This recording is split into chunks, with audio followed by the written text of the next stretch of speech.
The Great Resignation is real. A record 4.5 million Americans quit their jobs in November, 1 million of those in the restaurant and hotel industries. The hospitality industry trying new workarounds to stay open, using robots to get the jobs done. Here to tell us more is GRUBBRR CEO Sam Zietz. Sam, how are businesses implementing the use of robots and technology with the labor shortage? Well, you really have, four things that really affected the businesses right now. I mean, you between, the Great Resignation, between, COVID and, the $15 an hour increase in minimum wage, all these things have exacerbated what's happened to businesses. And as a result, these workers aren't going to be coming back, and the only answer is automation, as you stated. Really, that's what GRUBBRR and Samsung here have done. We've created, a solution that disrupts this and it makes it accessible. Companies like McDonald's have been forefront of this type of technology before, entering kiosks well before everybody else. And now it's affordable for everyone. And, really the whole idea of a kiosk at $2,500 versus $10,000. People are afraid that they were spending. McDonald's spent $1 billion, on kiosk technology, and now you're looking at this being democratized to $200 a month. John Hilsenrath, get in. Yeah, I want to ask you one question about this great resignation that you're talking about. To what extent are you seeing this happening with older Americans? I mean, we've known for decades that there was a baby boomer population that was coming on, that was moving towards retirement.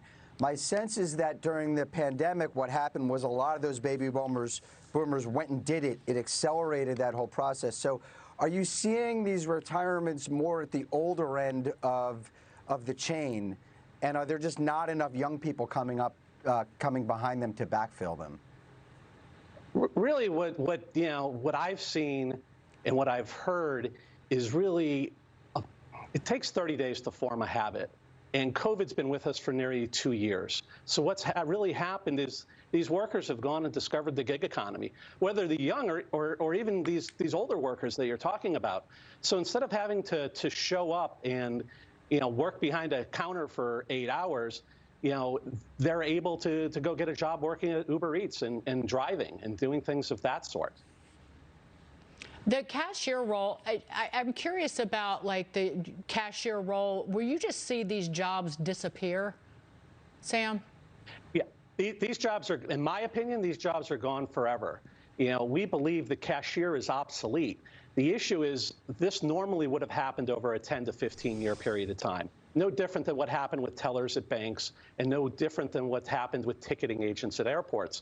They were replaced by ATMs, online banking, or in the instance of ticketing agents, they were replaced by, QR code on your phone or a kiosk that has no wait.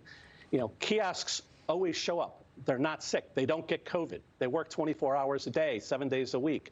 They're always upselling. The advantage to a kiosk is, first, it solves the labor problem.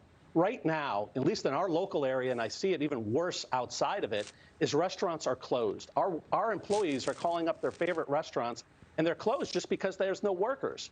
So the biggest thing that we're solving is we're allowing restaurant owners to stay open. After that, we're saving them on OpEx, obviously, by saving on labor.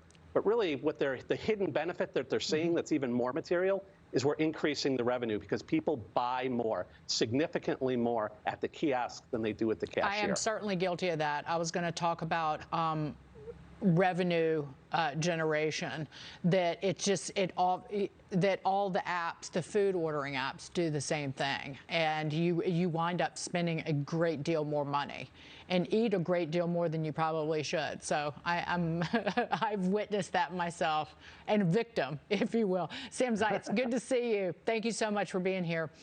Coming up, Nancy Pelosi's cringe-worthy commemoration.